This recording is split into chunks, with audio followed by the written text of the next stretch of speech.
Hello everybody, welcome to Everest Coaching Institute. Today we will discuss class 12th economics. Chapter name is Concepts of Macroeconomics. बेटा ये chapter में मैं काफ़ी कुछ समझा चुकी हूँ। अप टू इन्वेस्टमेंट मैंने आपको समझाया है। कॉन्सेप्ट उसकी वीडियोस अपलोड ऑलरेडी हो चुकी हैं। आज हम आगे डिस्कस करेंगे, तो देखते हैं चलो क्या डिस्कस करते हैं। अभी हम डिस्कस करेंगे gross investment and net investment. हम के इन्वेस्टमेंट में हमने टाइप्स की थी इन्वेस्टमेंट की, जिसमें हमने फिक्स इन्वेस्टमेंट्स और इन्वेंट्री इन्वेस्टमेंट की है। तो अब है कि ग्रॉस इन्वेस्टमेंट और नेट इन्वेस्टमेंट क्या चीज़ है, इन दोनों में क्या डिफरेंस है, क्या होता है। तो पहले हम ग्रॉस इन्वेस्टमेंट देखते हैं। ग्रॉस इन्वेस्टमेंट बेसिकली टोटल मतलब एक इकोनॉमी में, किसी भी एक इकोनॉमी में पूरे साल में एक फाइनेंशियल ईयर में कितने कैपिटल गुड्स की प्रोडक्शन हुई है, उसको हम कहते हैं ग्रॉस इन्वेस्टमेंट। ठीक है, कितनी हमारी कैपिटल गुड्स जो होते हैं वो प्रोड्यूसर्स के फिक्स्ड एसेट्स होते हैं, उन वो हमारी कितनी हमारी यूज़ हुई है, कितनी प्रोडक्शन हुई है एक साल में, उसको हम बोलते हैं ग्रॉस इन्वेस्टमेंट। ठीक है, जो कैपिटल गुड्स जो होते हैं, अब उसके बीच में एक तो देखो होता है, हमने कोई मान लो हमने कोई मशीनरी इंडस्ट्री में इन मशीनरी है, वो मशीनरी ख़राब हो गई है, तो हम उसकी रिप्लेसमेंट करें, उसकी जगह नई मशीनरी लाए हैं, वो भी आ जाएगी उसमें।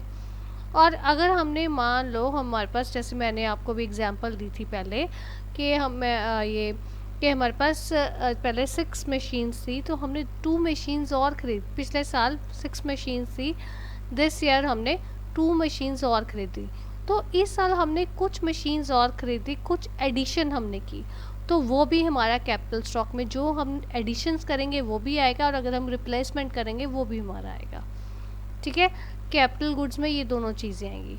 अब बच्चे ये तो बात थी हमारी कैपिटल गुड्स की, और मैंने आपको ग्रॉस इन्वेस्टमेंट बताया टोटल साल में जितनी हमारी प्रोडक्शन होती है कैपिटल गुड्स की।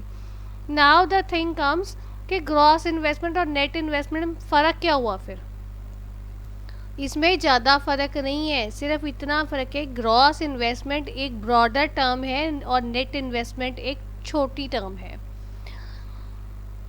जो आपकी ग्रॉस इन्वेस्टमेंट होती है, आप देखो जो आपकी कैपिटल गुड्स हैं या कोई भी आपकी फिक्स एसेट्स हैं, टाइम के साथ कुछ वेयर एंड टीयर के कारण या कुछ आपके डैमेजेस के कारण या कुछ आपकी पता है कि आउटडेट हो गई है, मतलब चेंज इन टेक्नोलॉजी, उसके कारण आपकी जो फिक्स एसेट्स है उसकी वैल्यू में कुछ कम होता है। आप देखो आपके पास 2 व्हीलर व्हीकल है या कार है, if you want to sell it, जितने में आपने ख़रीदी थी आपकी उतने में बिकेगी नहीं, वो कुछ पैसा उसमें कम हो जाएगा। वो क्यों? क्योंकि टाइम के साथ साथ एक तो टेक्नोलॉजी इम्प्रूव हो जाती है, कुछ आप जब उसको यूज़ करोगे उसमें कुछ ना कुछ डिफेक्ट्स आ जाते हैं, या पड़ी पड़ी चीज़ को भी वो चेंजेस हो जाते हैं, उसमें कुछ ना कुछ कीमत कम हो जाती है, सो उसको हम बोलते हैं डेप्रिसिएशन। तो जो ग्रॉस इन्वेस्टमेंट है, ग्रॉस इन्वेस्टमेंट एक बड़ी टर्म है नेट इन्वेस्टमेंट से। किस रिगार्ड में वो बड़ी है, जो नेट इन्वेस्टमेंट है उसके बीच में हमारी डेप्रिसिएशन जो है वो उसमें इंक्लूडेड होती है, मतलब माइनस करके होती है। So gross investment is equal to net investment plus depreciation. जो हमारी मार्केट वैल्यू आज है उसकी मशीनरी की, जो हमने 10 साल पहले खरीदी थी, उसके बीच में अगर हम डेप्रिसिएशन ऐड कर देंगे तो हमारी ग्रॉस इन्वेस्टमेंट आती है। सो ऐसे ही अगर हम gross investment is equal to net investment plus depreciation है, अगर आपको नेट इन्वेस्टमेंट कोई निकालने को बोल दे तो नेट इन्वेस्टमेंट कैसे निकालोगे, net investment is equal to gross investment minus depreciation. ठीक है, तो ये है आपका कॉन्सेप्ट ग्रॉस इन्वेस्टमेंट और नेट इन्वेस्टमेंट का। इसके बीच में मेन चीज़ हमारी आती है डेप्रिसिएशन की। तो ये डेप्रिसिएशन अब क्यों होती है ये मैंने आपको बताया अभी डिटेल में हम डेप्रिसिएशन आगे डिस्कस करते हैं। नाउ कम्स कि आपने जब ग्रॉस इन्वेस्टमेंट और नेट इन्वेस्टमेंट हमने ये कॉन्सेप्ट पढ़ा है, तो ये दो हमने टर्म्स पढ़ी हैं, तो इन दोनों टर्म्स का डिफरेंस भी है। तो किस मैटर में डिफरेंस है वो हम देखते हैं। Gross investment includes an expenditure done by producers on the purchase of new assets and replacement of existing assets during the year. जो हमने खर्चा किया है एसेट खरीदने के लिए या किसी एसेट को रिप्लेस करने के लिए, तो उसको हम कहते हैं क्रॉस इन्वेस्टमेंट। और जो नेट इन्वेस्टमेंट है वो नेट इन्वेस्टमेंट उस साल की होती है, वो बेसिकली जो उस साल की होती है वो एडिशन के लिए होते हैं, जो उसने प्रोड्यूसर ने खर्चा किया है on the purchase of new assets only. जो ग्रॉस इन्वेस्टमेंट है उसमें हमारी पुराने भी आएंगे, पुराने को अगर हमने रिप्लेस किया वो उसके भी आएंगे। और जो नेट इन्वेस्टमेंट है उसमें हमारी न्यू कैपिटल गुड्स जो प्रोड्यूसर ने परचेज किए सिर्फ वही आएंगे। ठीक है, सेकेंड पॉइंट आपका आ जाएगा और बेसिस ऑफ डिफरेंस होगा। ग्रॉस इन्वेस्टमेंट में डेप्रिसिएशन इंक्लूड होती है क्योंकि वो ब्रॉडर टर्म है, और नेट इन्वेस्टमेंट में डेप्रिसिएशन इंक्लूड नहीं होती है। ठीक है, और जो आपकी ग्रॉस इन्वेस्टमेंट है it does not show net addition to existing capital stock. जो आपकी मतलब एग्जिस्टिंग कैपिटल स्टॉक में जो न्यू नेट एडिशन हुई है वो ग्रॉस इन्वेस्टमेंट शो नहीं करती है, बट जो नेट इन्वेस्टमेंट है वो एडिशन एग्जिस्टिंग कैपिटल स्टॉक में एडिशंस को शो करती है, मीन जो हमने न्यू परचेज किया है। ठीक है, समटाइम्स बेटे इस टाइप का क्वेश्चन आपको पेपर में आ जाता है, तो इसको आप ऐसे अटेम्प्ट करो। नाउ कम्स, जैसे मैंने आपको पहले बोला था कि हम डेप्रिसिएशन को डिटेल में आगे डिस्कस करते हैं। देखो, पहले तो डेप्रिसिएशन का एक और नाम भी है जिसको हम बोलते हैं कंजम्पशन ऑफ फिक्स्ड कैपिटल। अगर आपको डेप्रिसिएशन क्वेश्चन में आता है या कंजम्पशन ऑफ फिक्स्ड कैपिटल आता है तो आप लोगों ने कंफ्यूज नहीं होना है, वो एक ही चीज़ है।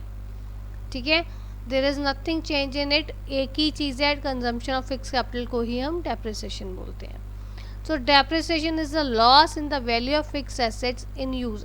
जब हम कोई भी फिक्स एसेट को हम रेगुलर यूज़ करेंगे तो यूज़ करने से हमारी चीज़ ख़राब होती है, कोई ना कोई चीज़ उसमें कुछ ना कुछ दिक्कत आ जाती है, तो जो उसकी वैल्यू में थोड़ी कटौती हो जाती है, कम हो जाती है कीमत उसकी। क्यों हो जाती है? वो एक नॉर्मल वेयर एंड टेयर के कारण हो जाती है, एक्सपेक्टेड ऑब्सोलेसेंस के कारण हो जाती है, या एक्सीडेंटल डैमेजेस के कारण हो जाती है।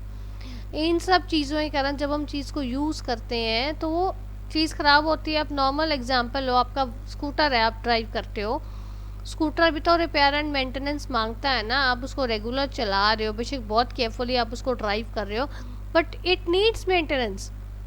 उसको थोड़ी देर बाद में अगर आप उसको मार्केट में सेल करने जाओगे तो उसकी जो वैल्यू है वो कम ही होगी, क्योंकि उसकी एफिशिएंसी उतनी नहीं रहती जितनी ब्रांड न्यू की होती है। आप उसके पास जो ऑटो रिपेयर वाला जो स्कूटर्स को रिपेयर करता मैकेनिक के पास आप जाओगे, वो मैकेनिक उसको ठीक करेगा, तो you have to spend some money on it for its regular maintenance, ताकि उसकी वही एफिशिएंसी रहे, वो वैसे स्मूथली चले। ठीक है, so the fixed assets needs to be change और replace from time to time due to the depreciation. Fixed asset जो है हमें तो कुछ टाइम के बाद में हमें चेंज करने पड़ते हैं।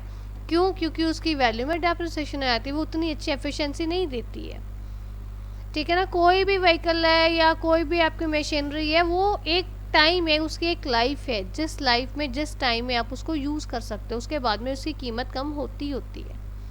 ठीक है, तो इस चीज़ को रिप्लेस करने के लिए या उसकी एक व्हीकल कह रही हूँ, एक फिक्स एसेट की मेंटेनेंस के लिए जो प्रोड्यूसर्स हैं वो क्या करते हैं, they create the depreciation reserve fund. वो एक डेप्रिसिएशन रिजर्व फंड बनाते हैं ताकि वो एसेट को आराम से रिप्लेस कर सकें, उनको एकदम से इतने अमाउंट की खर्चा ना आए। सो डेप्रिसिएशन रिजर्व फंड जो आपकी जितने भी इंडस्ट्रियलिस्ट, जितने भी बड़े बड़े बिजनेसमैन, जो आपके ट्रेडर्स हैं मैन्युफैक्चरिंग प्रोसेस में मशीनरीज को यूज़ करते हैं, तो वो अपना डेप्रिसिएशन रिजर्व फंड बनाते हैं ताकि उनको जब उन्होंने अपनी मशीनरी को रिप्लेस करनी है, फिक्स एसेट को रिप्लेस करना है, तो उनको कोई परेशानी ना हो, उनके पास उसमें फ़ंड में पहले उन्होंने जुगाड़ पूरा किया हो। ठीक है बेटा, तो ये हमारा डेप्रिसिएशन के। So this is all about today's video. If you find any difficulty, do give your message in the comment box and it will be solved. If you like this video, please like it and share it with friends. Thanks for watching.